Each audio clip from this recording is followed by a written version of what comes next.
The men building the most powerful technology in human history have said on record that it would probably kill us all. And they are still building it. Not because they are evil, not because they are stupid. Because something larger than them decided it should happen. And it decided this before any of them were born. There's a name for this. Not greed, not hypocrisy, not the usual story journalists tell about tech billionaires losing their minds. There's a specific philosophical mechanism developed by one man in 1 decade, largely ignored, that predicted exactly this would happen, that the people most afraid of AI would be the ones who build it fastest, that safety would lose every time, not because of weakness, because of structure. We need to talk about Nick Land. Imagine you start a company because you're genuinely terrified of what someone else might build. That's the actual origin story of OpenAI. Sam Altman and Elon Musk looked at Google DeepMind and thought, if that technology ends up in the wrong hands, we're done. So we need to build it first, safely, under a non-profit structure with a board that could fire the CEO if the mission drifted. They meant it. 7 years later, OpenAI is a for-profit corporation. Its president spent $50 million building a political organization designed to scare legislators away from regulating AI. And Altman, the man who said AI will probably lead to the end of the world, is racing to build it faster than anyone else. Here's what most people say when they hear this: greed, hypocrisy, the usual story. But that's not what happened. These people didn't change their values. The system changed their behavior. And there's a difference, a crucial one, that a half-drugged British philosopher figured out in the 90s while everyone else was distracted by the internet boom. His name was Nick Land, and what he understood about capitalism might be the most unsettling idea in modern philosophy. Not because it's dark, because it appears to be true. Land started as a Marxist, standard academic trajectory.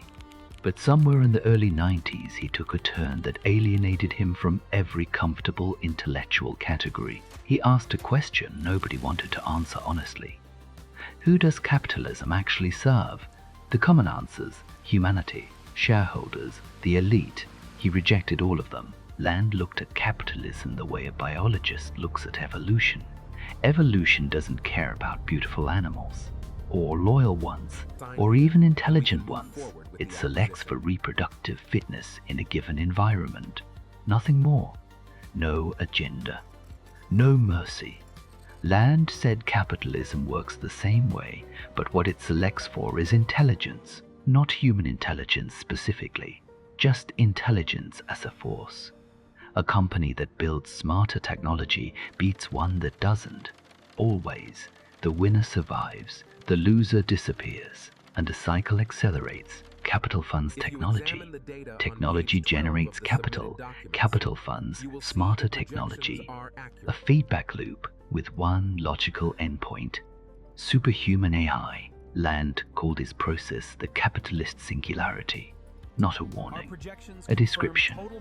And here is where it gets genuinely strange. He argued that if you look back at human history from after a superhuman AI takeover, capitalism would look like an alien invasion from the future, an intelligence that used humans as its host for hundreds of years, building itself through us, until it no longer needed the host.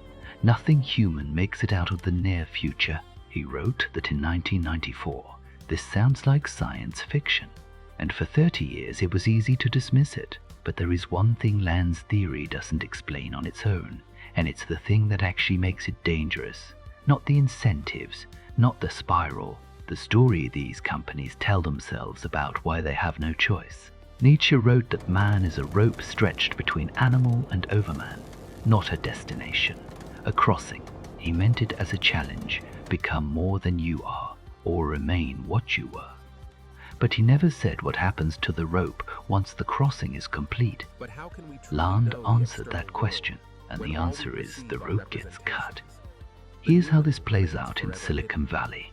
Dario Amodei, CEO of Anthropic, a company founded specifically because OpenAI wasn't taking safety seriously enough, wrote in a public essay that the creation of superintelligent AI was probably inevitable the instant humanity invented the transistor, or arguably even earlier when we first learned to control fire. Read that again slowly, is saying this was never in our hands. The transistor decided. The campfire decided. We are not the authors of this story, we are characters inside it. And once you believe that, everything changes. Inevitability doesn't just explain behavior, it launders it. If superintelligent AI is inevitable, then building it isn't a choice, it's a responsibility. If not us, then China. If not now, then later and worse. Every safety corner you cut becomes necessary. Every regulation you fight becomes self-defense. Every ethical line you cross becomes the price of survival. Nature's overman was supposed to be more human, more alive, more responsible for his own values. What Land and Silicon Valley produced instead is the opposite.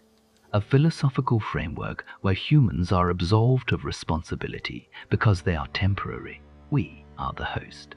The parasite has its own agenda.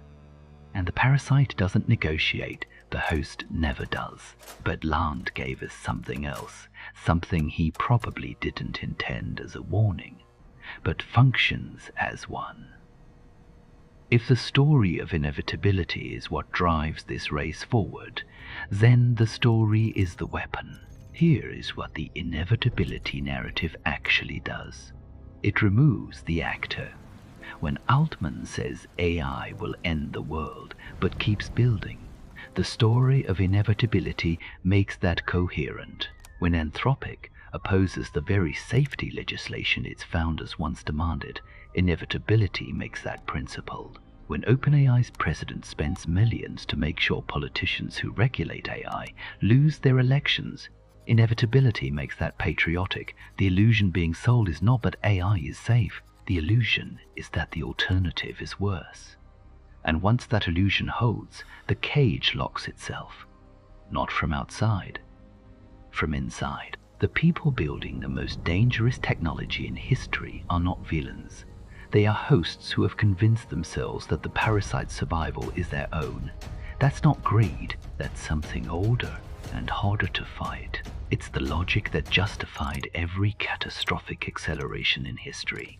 Always framed as necessity, always dressed as responsibility, always offered as the only rational choice given the circumstances that the same people created.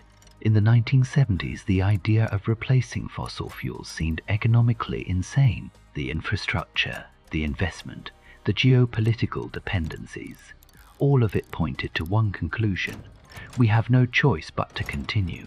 Then solar power got 90% cheaper in 15 years, not because the market decided, because a political movement pressured governments to redirect billions toward an alternative. The inevitability was a story, and when enough people stopped believing it, the story lost its power. Land is right about the incentives. Pure capitalism selects for the fastest intelligence, regardless of consequences. That part of his theory is not ideology, it's mechanics, but he is wrong about the endpoint being fixed. The weapon here is not a life hack, it's not a morning routine, it's refusing the frame. The next time you hear that superintelligent AI is inevitable, ask who benefits from you believing that. The next time you hear, if not us, then China, ask why those are the only two options on the table. The next time a company frames regulation as an existential threat to progress, ask whose progress and at whose expense. Inevitability is not a fact, it's a negotiating position, and you're allowed to negotiate. Land said nothing human makes it out of the near future. Maybe, but the near future isn't written yet. The host metaphor only works if the host stays passive, if the host believes it has no agency. If the host accepts that being consumed is the logical conclusion of being useful. That's the story.